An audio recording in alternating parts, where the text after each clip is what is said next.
What you're about to watch isn't just another drug case. It's a courtroom battle over whether police crossed a constitutional line. In Judge Corey Wiggins' courtroom, two co-defendants, Daryl Pewitt and Jason Couples, appeared together for a combined preliminary examination and motion to suppress after being charged with felony drug offenses arising from the same traffic stop. Because both cases relied on the exact same evidence, witnesses, and legal issues, the court heard them together to avoid repeating testimony and to ensure the same legal rulings applied equally to both defendants. Before deciding whether the cases could move forward, Judge Wiggins first had to determine whether the evidence recovered during the vehicle search had been obtained lawfully. If the search violated the Constitution, the evidence could be excluded, and without that evidence, the entire prosecution could collapse. To bind the case over to the circuit court for further proceedings. After a few preliminary matters were discussed, the hearing began with prosecutor Johanna Carey calling Deputy Kyle Ramirez of the Wexford County Sheriff's Office to the stand. Thank you. The people called Deputy Kyle Ramirez. Deputy, you solemnly swear or affirm the testimony you give in this matter will be the truth, the whole truth, and nothing but the truth? You may have a seat. Thank you, Deputy. Could you please state your full name for the record? My name is Kyle Ricky Thomas Ramirez. And what is your occupation? I'm a deputy with Wexford County Sheriff's Office. How long have you been so employed? Over 2.5 years. Were you working on August 31st and September 1st of this year? I was. What was your shift? It was 7 p.m. on the 31st to 7 a.m. on the 1st. And do you recall what you were doing just before midnight? Yes. Deputy Cole and I were conducting traffic patrol in Herring Township, and I received a silent observer tip. Do you recall what time roughly you received that tip? The tip came in at, I think, about 11:51 p.m. And when you received that tip, what did you do? I read the tip aloud, and both aloud and to myself.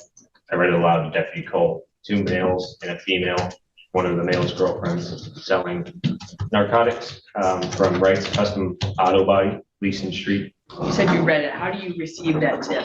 They sent us a notification via email. The prosecution's case began with Deputy Kyle Ramirez, who explained that the investigation started after he received an anonymous P3 silent observer tip claiming narcotics were being sold from a nearby auto body shop.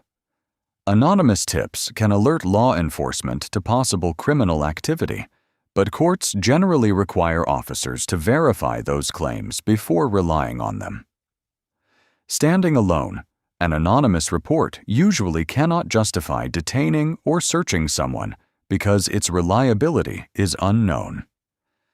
That legal principle became one of the central issues in this hearing, as the defense questioned whether the deputy had enough independent evidence to transform an ordinary traffic stop into a full-scale narcotics investigation. Specific verifiable details before it can justify a detention or search. So after you received the tip, what did you do? We started heading to Wright's Custom Auto Body to see if we could see anything suspicious from outside. What happened next? As we were driving to the location, we saw a vehicle turn off of Leeson Street onto 13th Street. Started to follow that vehicle, conducted a file check on the vehicles and fixed registration, and it showed not to have insurance. So what did you do at that point? We conducted a traffic stop and the vehicle pulled to the side of the road. Were you able to determine who the registered owner of that vehicle was? Yes, it was Mr. Pruitt. So describe your initial contact with Mr. Pruitt. He provided me with his driver's license. I asked him to step out of the vehicle and join me at the front of my patrol vehicle. At that point, while I was looking at his license, I asked where he and his passengers were coming from.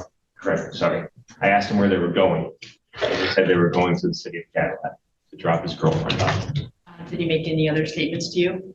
I asked him how long he had been with his girlfriend. He said several months. And did you discuss anything else? After I asked him about his girlfriend, I asked him again where they were headed to. And this time he said he was going to drop off his rear seat passenger that he also mentioned he had known for several months to Traverse City, where he resided. How many occupants were in the vehicle? There was 3 occupants. What did you do after that initial contact outside of the vehicle with Mr. Pruitt?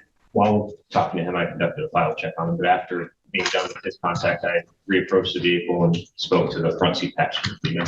Where did you speak with her? At the front of their vehicle. Outside of it? Yes. After speaking with the front seat passenger, what did you do? I spoke with the rear seat passenger. Where? I asked him to step out of the vehicle. He asked if he had to. I told him he did. Eventually, he stepped out of the vehicle and was out at the rear of that vehicle. Do you recognize the rear seat passenger? I do. Is he in the courtroom? He is seated to the right of Mr. Pruitt. Deputy, please describe your initial contact with Mr. Couples. I asked him where they were heading tonight. He said they were headed to Traverse City. I asked where they were coming from. He said the city of Cadillac. When I asked how long he had known the driver, Mr. Pruitt, he said he had known him for years. When I asked how long he had known the front seat passenger, the female, he said even longer than that. During our contact, he was confrontational, recorded me. And you said you spoke with the female passenger. Yes. Without telling me what she said, what type of story did you get from her? A different story than the other female. I'd object, Your Honor. It's still hearsay if he's describing what she said and she's not a party as a defendant. Does that not go to the totality of the circumstances for the court to consider for the motion to suppress? I retract. Thank you. Sir, after your contact, that initial contact with Mr. Couples outside of the vehicle, what did you do next? Mr. Couples got back in the vehicle. I spoke to Mr. Pruitt again. I asked him if there was any weapons in the car. He said no. I asked if there was any cocaine in the car. He again said no. I asked if there was any heroin in the car. He said no. I asked if there was any methamphetamine in the car. He said none of that. And subsequently asked if I could search his vehicle. Did you discuss with him anything else about the vehicle? I had asked if he had insurance. He said he provided it to my partner, but the proof that he provided was expired. If I heard you wrong, I'm sorry. Did you say you asked him to search the vehicle? I did.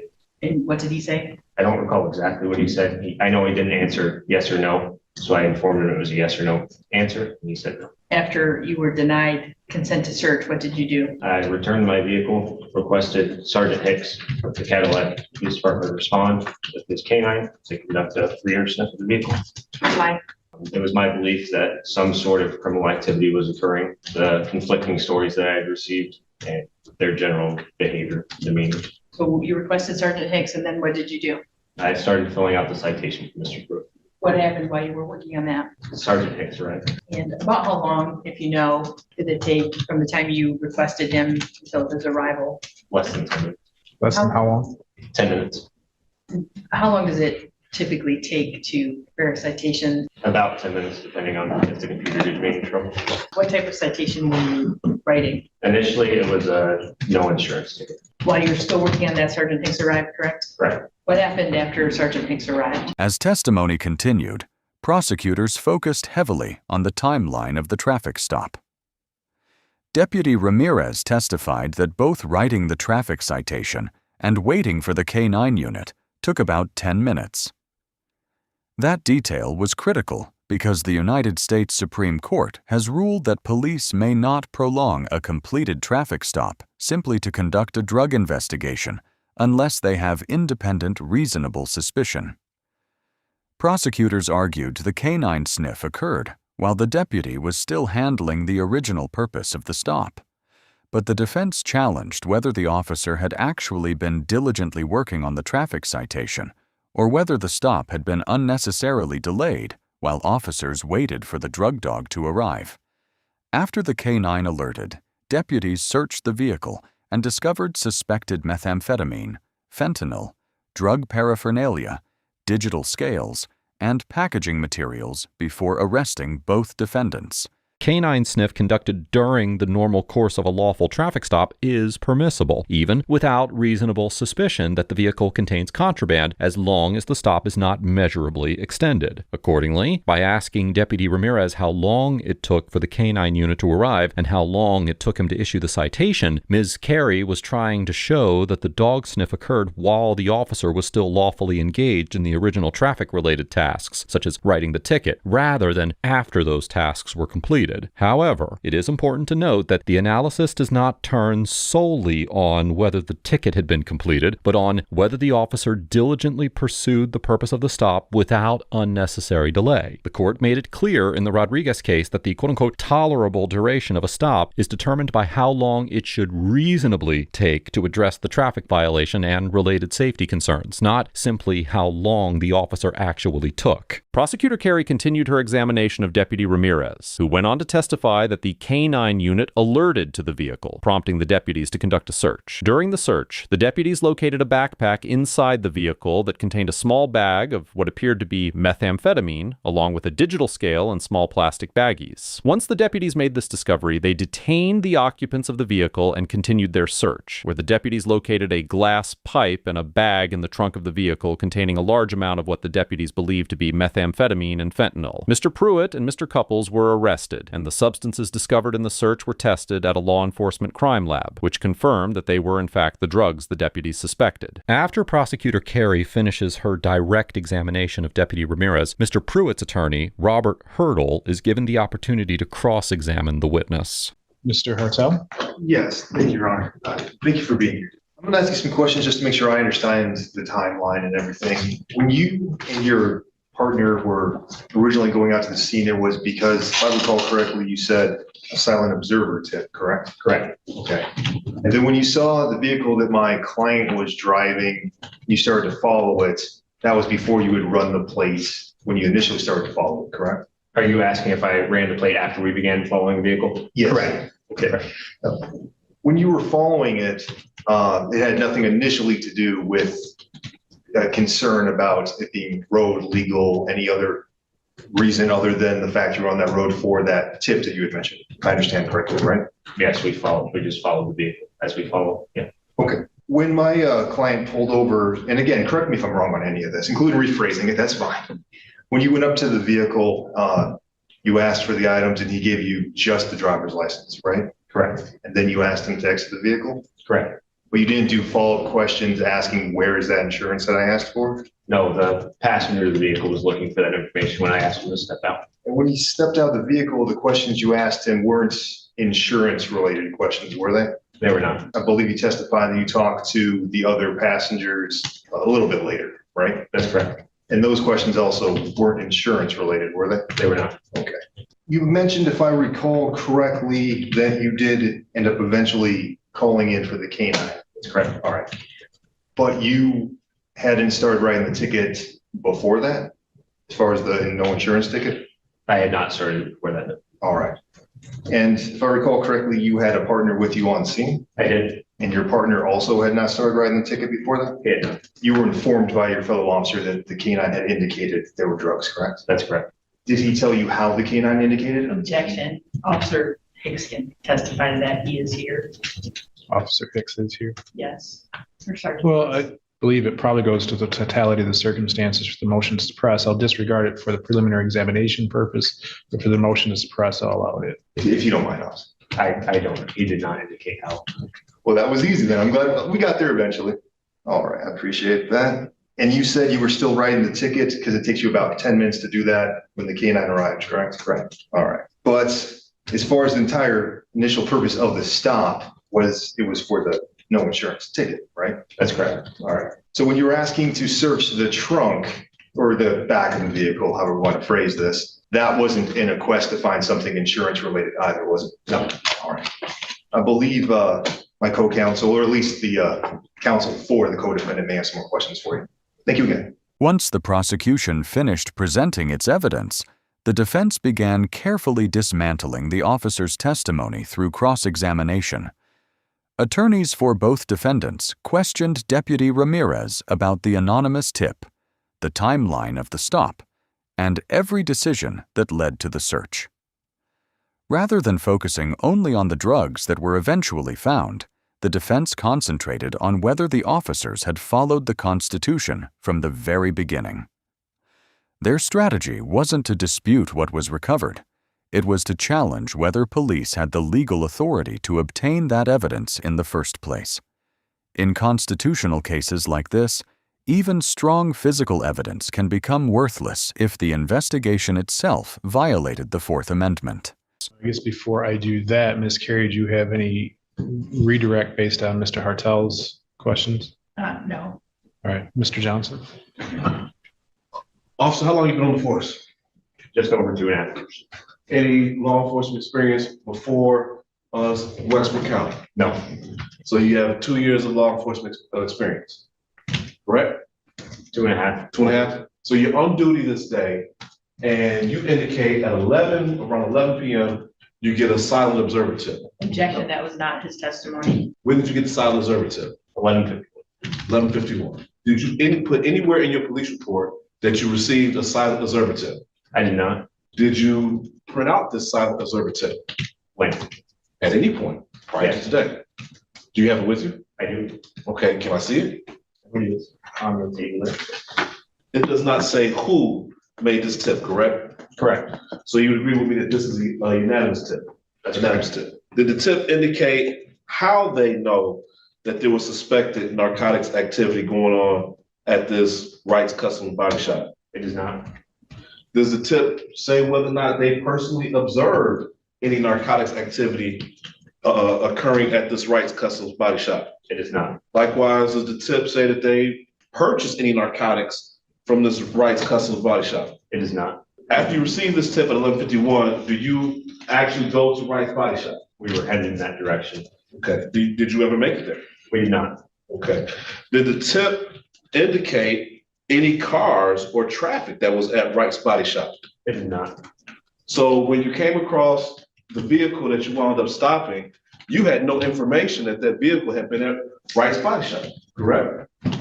That's correct. Did the tip give any names of the individuals that were supposedly selling narcotics at Wright's Body Shop? It did not. Did you call TNT or whatever the Michigan State Police Narcotics Task Force is around here and pass on that tip?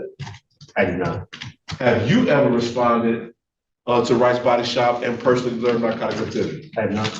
Have you ever responded to Wright's Body Shop and executed a search warrant regarding narcotics activity? I have not. Have you ever pulled over anybody within the past 6 months and that person had narcotics and they told you they got narcotics from Wright's Body Shop? I have not. You pulled this car over and I think you said it indicated that you ran it in the file check and it came back electronic verification of insurance. No, correct? Correct. Do you know whether or not insurance companies are required to provide electronic verification of insurance to the Secretary of State? I do not. Have you ever pulled over a car based upon an electronic verification of insurance and the car was actually validly insured? I have. You agree with me that, as you said, when you pulled this car over, you had no reason to believe the car had been at Wright's Body Shop? Other than there was no cars on the road and they were coming from the same road. Well, I'm not, I'll take a seat, I'm not from here. Okay. How long does that road travel? I can tell you the distance and how long that road is. How many miles is it? I couldn't tell you how many miles it is. Does it leave the city of Cadillac? It does. Does it leave the county of Westford? No. Okay, so there's great distance in which I could be on that road and be going in the opposite direction of Wright's Body Shop. I wouldn't call it a great distance. There's some distance, It's probably less than a few miles. okay, less than a few miles. Is it a back road or It's a city street. the traffic lights? No, it has no traffic It lights. has no traffic lights, okay. So now you pull this car over, and now the car is pulled over approximately 10, 15 minutes after you receive this tip. Yes. The driver of the car gives you a driver's license. Correct. You're waiting for the insurance, correct? Correct. You ask the driver to step out of the vehicle, correct? Correct. Why? There was 3 people in the vehicle and I wanted to talk to him one-on-one instead of 3 people being standing there while I was talking to him. Why did you want to talk to him one-on-one about whether or not the car had insurance? Were you worried that they were going to collude their statements about whether or not the car had insurance? No, Why do you have to step up the vehicle? because it's within my purview to ask him to step out of the vehicle. A lot of things are in your purview, but if it was a car full of Asked and answered. elderly, well, I'm moving on to a different question. Okay. Yeah. If it was a car full of elderly women, would you ask the driver to step out? That's not this scenario. What I'm asking. It would depend on the exact circumstances of the scenario. Isn't it true you wanted the driver to step out of the vehicle because he has to open the door and that allows you to make plain view observations into the driver's side area of the vehicle? No, You have him then walk to the back of your, well, where do you have him go, the driver? the front of my patrol vehicle. In front of your patrol vehicle, and you talk to him? Correct. He tells you that he's taking his friend to Traverse City. After he told me a different story. Correct. Did you look into the floorboard, the seat, the cup holder area as the driver got out of the car? I'm sure I did. You didn't see any narcotics paraphernalia, did you? I did not. You have the front seat passenger get out of the car? Correct. Why did you have her get out of the car? For the same reasons. And you haven't started writing any tickets yet, correct? I have not. My partner's conducting a file check on both the front seat and rear seat passengers. Why is your partner conducting file checks on the front seat and rear seat passengers? They provided their IDs. Have they been suspected of committing any civil infractions? No. Have they been suspected of committing any criminal activity? No, So why are you running them? because they provided their IDs. Well, they didn't volunteer. You asked them, We correct? asked them. Why did you ask them for their IDs if they had not done anything wrong? That's what I do for every traffic stop. When you asked the passenger out of the vehicle, did you look at the floorboard, the seat, in the area in her immediate reach? I'm sure I did. Did you observe any narcotics paraphernalia? No, She tells you they're taking the guy in the backseat to Traverse City. Objection, that wasn't testified to. I'm asking. I mean, it's a leading question. Oh, well, the question. She tells you that they're taking the guy in the backseat to Traverse City. eventually, yes. Then you have the guy in the backseat get out of the car as well. Correct. I assume you have him get out for the same reasons. Correct. You have not started writing this traffic ticket at all. I have not. When he gets out of the vehicle, you make observations, the floorboard, the seat, the area within his immediate reach. Correct. You don't see any narcotics paraphernalia. I do not. None of these individuals appear to be high or under the influence to you. No. He eventually tells you he's going home to Traverse City. Correct. You then put him back in the car and ask the driver to step back out to re-interview him. I believe he was out the whole time. He was out the whole time. Yes. He denies you permission to search his vehicle. Correct. At this point, you have not even begun writing this traffic citation. I have not. How long have we been on the side of the road now? I couldn't tell you an exact time. I couldn't give you a ballpark. 15 minutes, so you can't even ballpark? No. After the driver denies consent to search, you radio in for drug dog. Correct. And then you go to write the ticket. Correct. You tell me it takes you 10 minutes to write a ticket? Correct.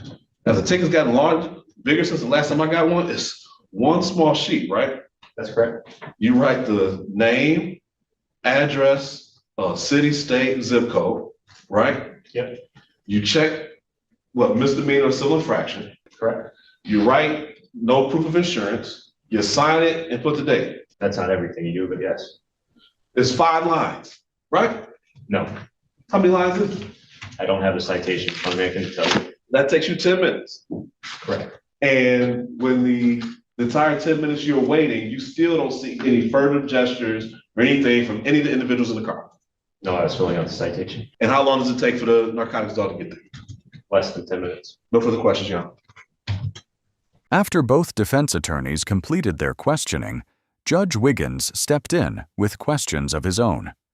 Instead of accepting either side's arguments at face value, he directly questioned Deputy Ramirez about the facts that supposedly justified expanding the traffic stop into a narcotics investigation. The judge carefully explored the officer's reasoning, testing whether his actions were supported by objective facts rather than assumptions or generalized suspicions. These questions made it clear that the court was independently evaluating the officer's credibility and the constitutional foundation of the investigation before deciding whether the evidence could legally be used.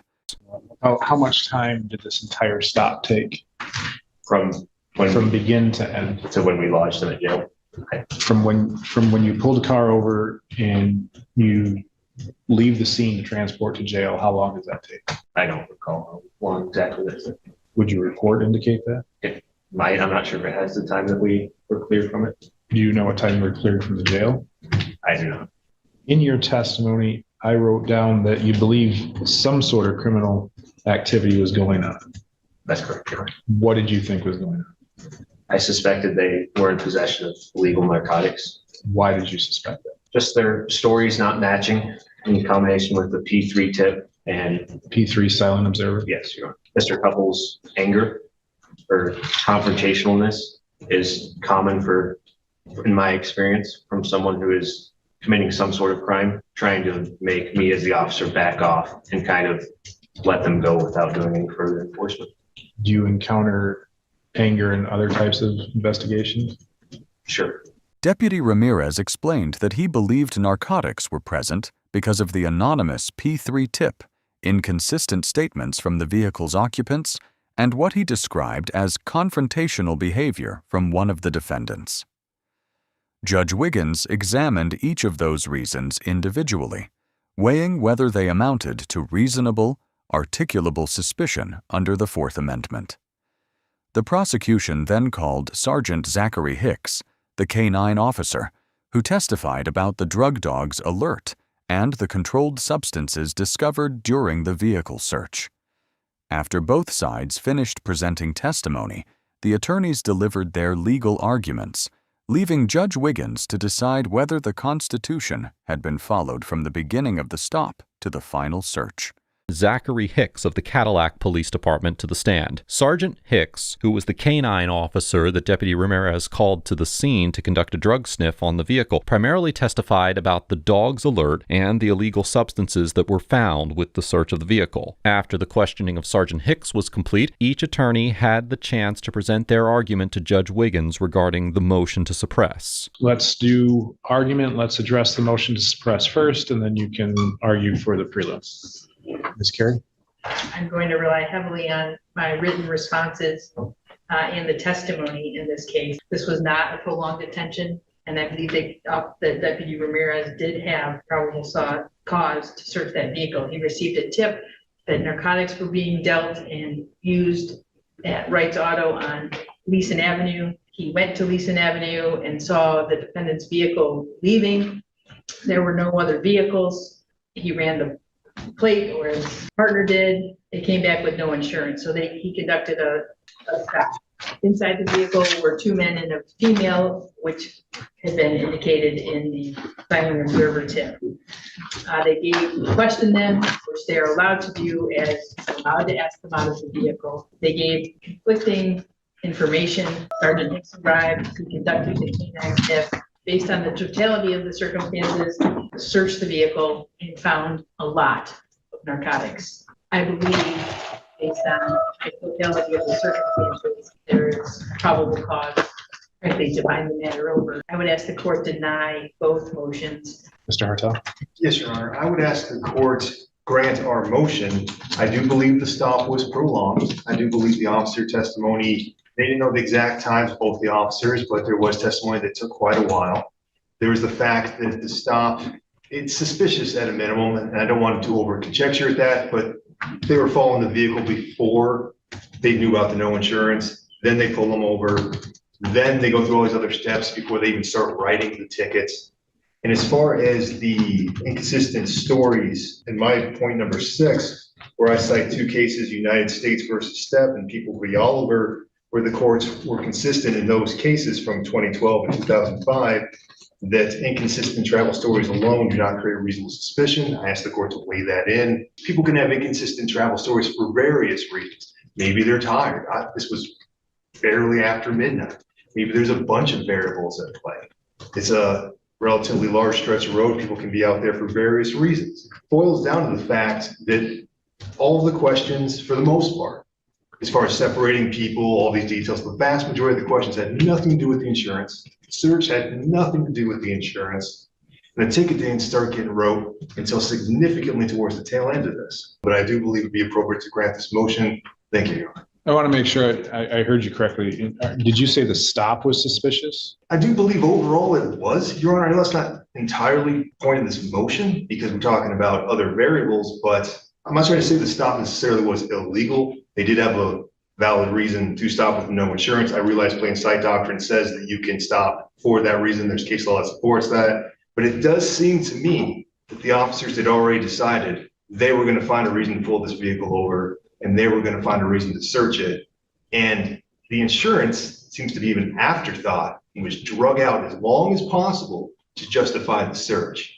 Didn't Deputy Ramirez testify that the reason for the stop was the no insurance? That was the reason that was stated, yes, Your Honor. So, and I believe he also testified that they got that back before they made the stop. Got it back that there was no insurance, at least to the Secretary of State. Yes, but they started following the vehicle before that for the reasons that were also stated on the record. Because law enforcement, can they not do that? I'm not saying they can't. Okay. I'm just saying it seems from a defense perspective that this stop may have been prolonged for various reasons, but it doesn't change the fact that the information they had could have been writing the ticket right away. It could have been done a lot quicker. I do feel it was prolonged inappropriately. You're not arguing that they didn't have a reason to stop the vehicle. You're arguing that the stop was prolonged. It went longer than was necessary to write a ticket for the no insurance case. Yes, Your Honor. Thank you. Okay. Anything else? Not on behalf of myself, at least not. All right, Mr. Johnson? Thank you. Do you mind if I go to the podium? No, go ahead. So y'all, I'm gonna take a kind of different approach to my co-counsel here. I think just by nature of the argument, all three parties agree this stop was prolonged. The issue is, was the prolonged detention justifiable, right? The lead case on this is Illinois v. Warley. In that case, if I pull you over and just so happens there's a drug dog in the area and the drug dog is being taken around the car while I'm simultaneously writing out the ticket for the traffic stop and the drug dog hits, that's not a prolonged detention. If the drug dog isn't there at the moment you pull the car over, then the detention is prolonged. So what we have to get to is whether or not they had adequate suspicion, either reasonable suspicion or probable cause to do so. Now, after the motions were filed, we find out in the people's response that there was this anonymous tip. It's not in the initial discovery. And the court has I object to that because it's in the video. Deputy Ramirez makes a statement, and if they watch the video, they would hear him say it to Sergeant Hicks. In his police report, he does not put anything about the anonymous tip as a reason for a stop. That's why I questioned him on that. And the court should take that into consideration. If he believed that that anonymous tip gave him reasonable suspicion to stop the car, it would be in his report. But it does not, and it cannot. The anonymous tip has no specific detail as to how this individual knows there's narcotics activity going on at this Rice Body Shop.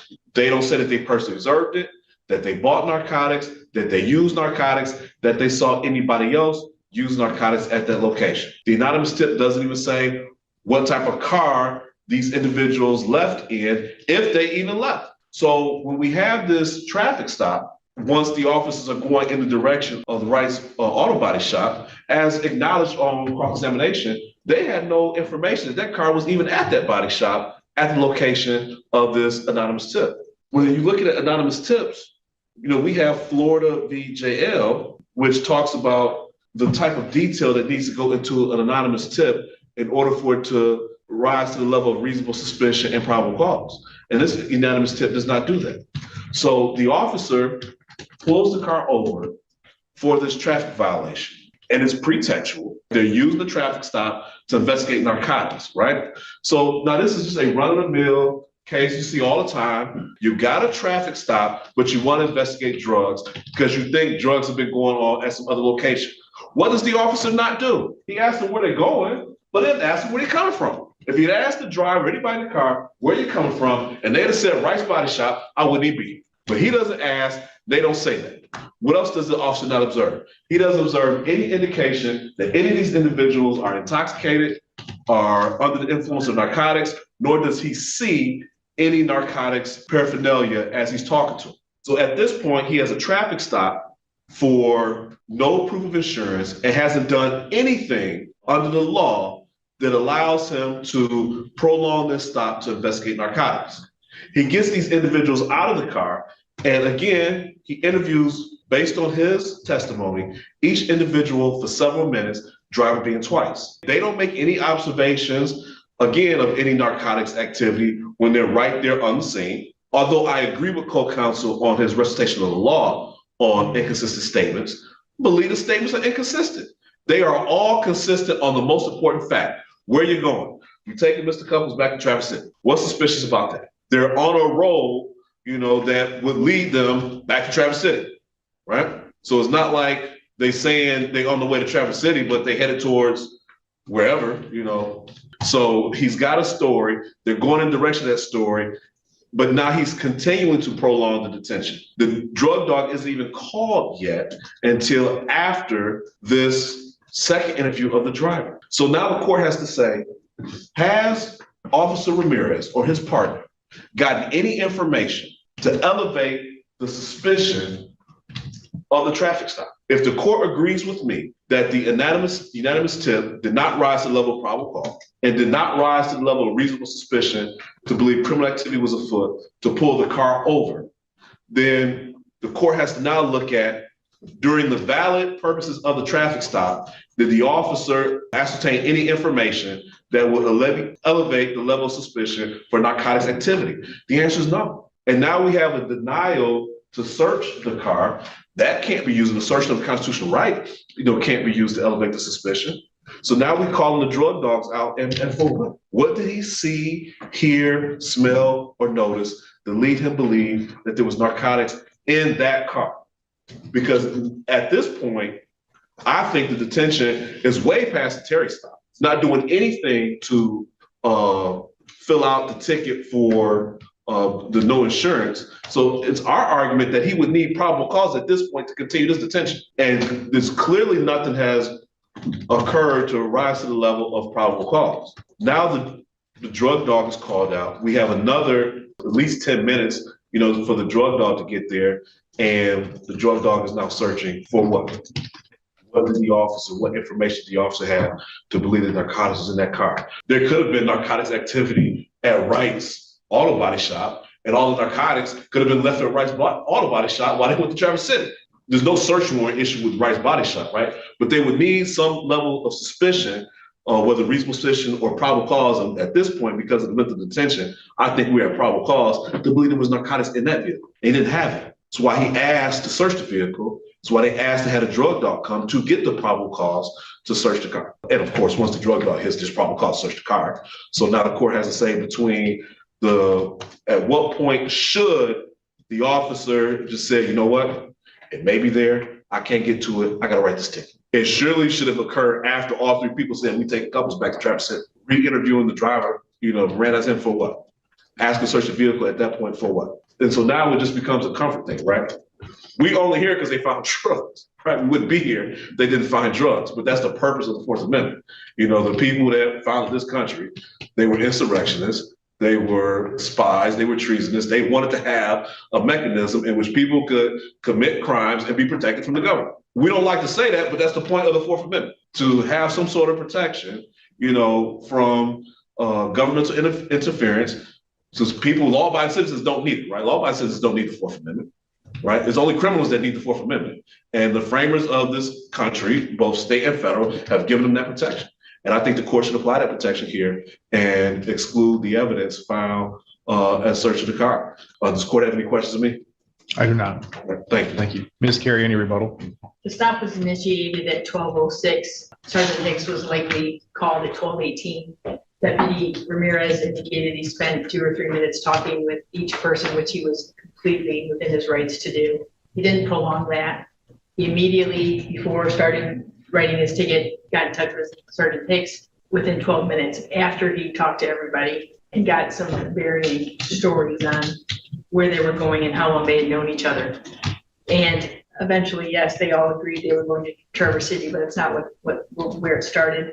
And there were definite discrepancies in what they said and how long they had known each other. And as he was writing the ticket, Sergeant Hicks arrived. So if Sergeant Hicks was called at 12:18, he got there, he testified in less than 10 minutes. He had to travel 3 or 4 miles with relatively no traffic and no traffic lights. It didn't take him very long. We know Cadillac well enough to know that. And then he searched the vehicle in less than 5 minutes with the dog before it indicated. This was not a prolonged stop. Based on the totality of the circumstances, given the tip, which again, Deputy Ramirez did not put it in his report, but he did mention it in the video that was provided to defense, that they had received a tip. So based on the totality of the circumstances, the minimal traffic that time of night, seeing the car leaving the area, checking it, if the car had insurance, that would have been that, but it didn't. So they stopped it, and it didn't have insurance. And initially, Mr. Pruitt only handed over his license while the passenger was looking for the insurance. Eventually, the insurance was handed over, and they were able to check it, and it was expired. But all that takes time, and it didn't take a lot of time. So I asked the court to, again, deny both motions and find the matter over. Thank you. Well, case law tells us that when a court is asked to determine whether or not the length of the stop is prolonged, we don't look at the totality of how long the stop takes. We look at how long it is prolonged from the officer determining, maybe not when the officer determines, but from when the traffic stop should have ended. We've heard a lot about the tip today. Well, that wasn't admitted into evidence. It was testified to that there was no names given, no indication as to how they knew that drugs were being sold or transacted, no description of the vehicle. Essentially, the only thing that we have that would tie this stop to that tip is that there were 2 males in the car and 1 female, and that the female was a girlfriend. And then that was borne out in the testimony that was developed after the stop. Tip came in at approximately 11:51 p.m. The stop was made at approximately 12:06 a.m. That's 15 minutes between the tip being received and the stop having occurred. Now, the court will take judicial notice, because I am familiar with that area, that Wright's Custom Body Shop is about a quarter mile on Leeson Avenue from 13th Street. And then, as was borne out in the testimony by the deputy, about another 1.5 miles between Leeson Avenue and 37 Road. The court will also take judicial notice that 37 Road is a road that a lot of people take to go up to Traverse City, up through Minnetonka, Summit City, and the back way into Traverse City.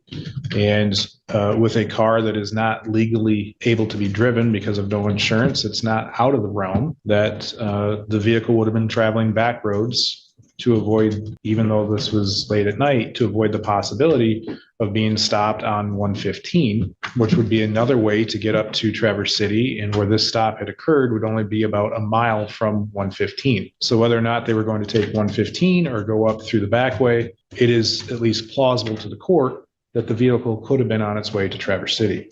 Doing some math, we've got approximately 15 minutes between the time that the stop occurs until after the tip comes in. Now, what we don't know is exactly how long or where the deputies were and had to travel to get to Leeson Avenue, or how much time elapses between receiving the tip and encountering the vehicle. That's unknown to the court. Presumably, it would only take cars traveling at a normal rate of speed just a couple of minutes to get from Leeson Avenue to where the stop had occurred. Then we have the stop. And while there is case law that says that conflicting stories might rise some suspicion that crime is afoot, that's not the only thing that the court would need to consider. And it has to be a substantive issue to rise to that level. And the officer has to be able to articulate an articulable suspicion, reasonable articulable suspicion, that crime is afoot.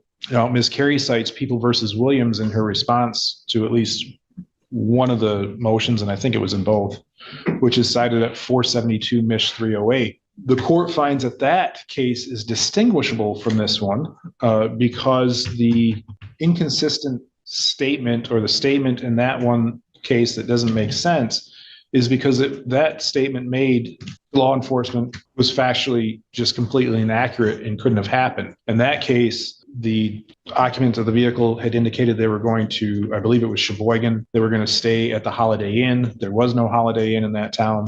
They were going to be there for 3 days, but yet there was no luggage in the car. That rose to that level. While it might raise a suspicion, I don't think it's to a suspicion that crime is afoot, is that they disagree on how long they've known each other or where they might be going or are going to. But when I take where eventually they land on, they're going to Traverse City to drop Mr. Couples off, and they're on a path that could take them to Traverse City, I don't think gets us there. And then when we have the officer testifying that Mr. Couples was argumentative, I asked whether or not that's necessarily uncommon. He agreed that that was not necessarily an uncommon thing that happens. Then we get to the calling of the drug dog. We know the drug dog is called in at 12:18. Based on the testimony today, it takes approximately 10 minutes from Sergeant Hicks' testimony to get to where the stop had occurred. But before that, and telling to the court, is Deputy Ramirez began writing the citation at the time that he called the drug dog. That's the indication to the court that he determined at that time he only had sufficient evidence to write a no proof of it or no insurance ticket. And from that point forward, any amount of time it took to prolong the stop outside of the time necessary to allow the ticket to be written. As such, I find that the waiting for the drug dog to be called to the scene unlawfully prolonged the stop, and therefore any hit that drug dog made and any evidence as a result of that is suppressed. The search of the vehicle is hereby suppressed, and any evidence coming out of that. Sometimes there just isn't probable cause. Had the drug dog been called at the time that the stop had actually been made, we might be a different story. But where the drug dog's called at the same time that the ticket began to be written, we know that the file checks were all done because there was only one computer in the car. There was no reason to prolong the stop longer than necessary to finish writing the citation. With the suppression of the evidence, I find no probable cause to bind the case over. The case is dismissed without prejudice. Thank you, Your Honor. Judge Wiggins ultimately ruled that the traffic stop had been unlawfully prolonged beyond the time reasonably necessary to handle the original traffic violation. Because of that constitutional violation, he suppressed the drug dog's alert along with every piece of evidence discovered during the vehicle search, including the narcotics themselves. Without that evidence, the prosecution could no longer establish probable cause, and the judge dismissed the felony drug charges against both defendants. The ruling serves as a powerful reminder that the exclusionary rule exists to protect constitutional rights by preventing illegally obtained evidence from being used in court. No matter how serious the alleged crime or how compelling the evidence appears, courts require law enforcement to follow constitutional procedures. When those protections are violated, even a case involving significant quantities of illegal drugs can come to an end. Law enforcement officers exceed those boundaries even with good intentions. The courts must act to protect the rule of law by excluding the resulting evidence. Judge Wiggins' ruling serves as a clear reminder that the Constitution must be the foundation of effective police work, and that the failure to abide by constitutional limitations can cause even legitimate cases to unravel. Let us know if there is a case or courtroom interaction that you'd like us to cover in the comments below. Thank you for watching, and don't forget to subscribe and share so that we can foster a more informed society.